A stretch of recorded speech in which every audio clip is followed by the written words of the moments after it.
Appointment ఇస్తలేరు అంటున్నాడు. ఇంతకంటే హీనమైన భాష ఉంటుందా? మనందరం కూడా అప్పున్నా బాకీ ఉన్నా లోపల బనీన్కు పొక్కలున్నా మీదికెళ్ళి మాత్రం కడక్ అంగి వేసుకొని తిరుగుతాం. ఎందుకు? మళ్ళీ అప్పు ఉట్టాలనా లేదా, నడిపియాలనా లేదా సంసారం. అందుకే అట్లా కడక్కుండే ప్రయత్నం చేస్తాం. ఇప్పుడు ఒక మాట అడుగుతాం మిమ్మల్ని. ఇప్పుడు నేనున్నా, నాకు కూడా అప్పు ఉన్నది, అప్పు తీసుకున్నా అనుకో. ఈ మరిజన కాడ నేను ఒక 5 లక్షలు అప్పు తీసుకున్నా అనుకో. అరే నిజంగా తీసుకోలేదురా భయ్, ఆగురు తీసుకున్నా అనుకో. చెప్తా మర్రికి ఏం చెప్తా నేను, అన్నా ఒక 6 నెలలకు ఇస్తేనే జర్ర మితి లేకుండా లేదా తక్కువ మితితో అని చెప్తా. సరే మరి జనార్దన్ రెడ్డి నా దోస్తు కాబట్టి ఇచ్చిండు. 6 నెలలు అయిపోయింది, చూసిండు పాపం. 6 నెలలకు నేను ఇంక ఇస్తలేను పైసలు. ఫోన్ చేసిండు. నేనేం చేస్తున్నా, ఫోన్ కట్ చేస్తున్నా. సారీ ఐఎమ్ బిజీ అని ఫోన్ కట్ చేస్తున్నా. ఎత్తుతలేను, తప్పించుకుంటున్నా. 2 సార్లు ఇంకో 2 సార్లు ఫోన్ కొట్టిండు. నేను ఎత్తుతలేను, తప్పించుకుంటున్నా, బిజీ అని కొడుతున్నా. ఇక ఆయనతో ఒకరోజు ఉండబట్టలేక ఆయన ఇంటికి వచ్చిండు.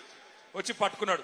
ఏమైనా నువ్వు, నాకు అర్థం కాదు, నీకు ఇస్తి పైసలు నువ్వు చెప్పిన మాట ప్రకారం మరి అలా మళ్ళా వాపస్ ఇవ్వమంటే డ్రామాలు చేస్తున్నావా, ఏం చేస్తున్నావు అని లొల్లి పెడతాడు కదా.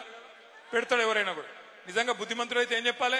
తీసుకున్నాడు, అన్నా సారీ అన్నా ఏమనుకోక వెళ్తలేదు, ఇంకొక 2 నెలలు టైం నీకు దండం పెడతా, 2 నెలలకు మిత్తి పెద్దగా పెంచుకో కావాలంటే, కానీ ఇస్తా మిత్తితోనని చెప్పాలి.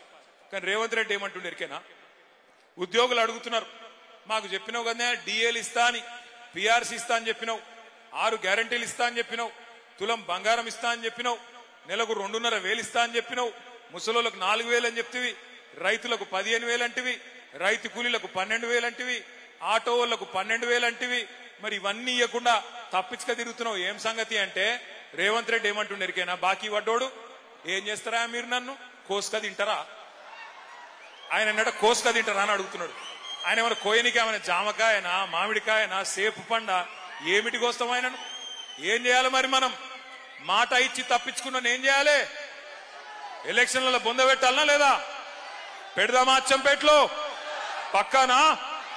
మాట ఇచ్చి మాట తప్పినోన్ని అచ్చంపేట గడ్డ మీదనే ఎక్కడైతే ఆ మనిషి పుట్టిండో అక్కడనే రాజకీయంగా బొంద పెట్టాలి. ఖచ్చితంగా మోసం చేసిన వాడిని మనం కూడా మోసంతోనే జయించాలి. మోసంతో జయించాలని ఎందుకంటున్నా అంటే, ఇప్పుడు కాంగ్రెస్ వాళ్ళ కాడ పైసలు బాగున్నాయి, రేపు జెడ్పీటీసీ ఎలక్షన్లు వస్తున్నాయి. రాగానే ఏం చేస్తారు? ఇంటికి వస్తారు, మీకు చేతిలో 5,000 పెడతారు. అమ్మా నువ్వు నాకే ఓటేయాలి అంటారు. మీరు సరే బిడ్డ అంటారు. మీరు అన్నంక ఏం చేస్తారు? వాళ్ళు ప్రమాణం చేయి అని చేయి జాపమంటారు. చేయి జాపాలి. చేయి జాపి ఏమనుకోవాలి తెలుసా? మనుషుల కళ్ళు మూసుకొని తుప్పాలు అనుకోవాలి. అప్పుడు బయటికి ఏం ప్రమాణం వేసినా ఏం కాదు, ఏం డేంజర్ లేదు. అర్థమైందా?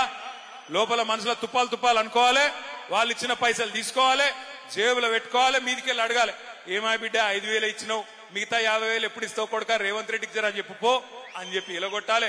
ఓటు ఎక్కడేయాలి? ఓటు ఏ గుర్తు వినబడతలేదు? ఏ గుర్తు? కారేనా? కేసీఆర్ మళ్ళా రావాలనా?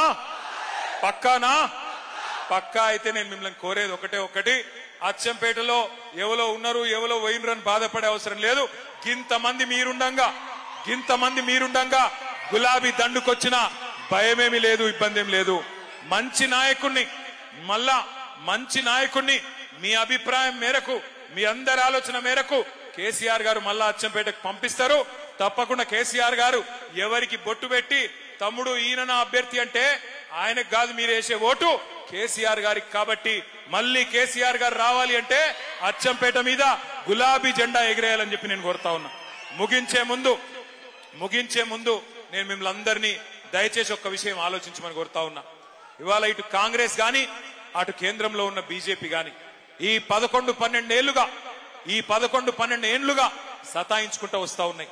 ఒక్కటంటే ఒక్క నవోదయ పాఠశాల కొత్త జిల్లాలు ఏర్పాటు చేసుకున్న నగర్ కర్నూల్లో మనకు బీజేపీ ఇయ్యలే, ఒక్క విద్యా సంస్థ ఇయ్యలే, ఒక్క గుడికి పైసలు ఇయ్యలే, ఒక్క బడికి పైసలు ఇయ్యలే. బీజేపీ కాంగ్రెస్ దొందే. ఇద్దరు కలిసే ఇయ్యాల తెలంగాణను బొందబెట్టే ప్రయత్నం చేస్తా ఉన్నారు. ఇద్దరు కలిసి రాజకీయంగా మరి మనని ఎదుర్కోలేక కేసీఆర్ గారిని మరి అప్రతిష్ట పాలు చేసే ప్రయత్నం చేస్తా ఉన్నారు. ఆలోచన చేయండి మీరు.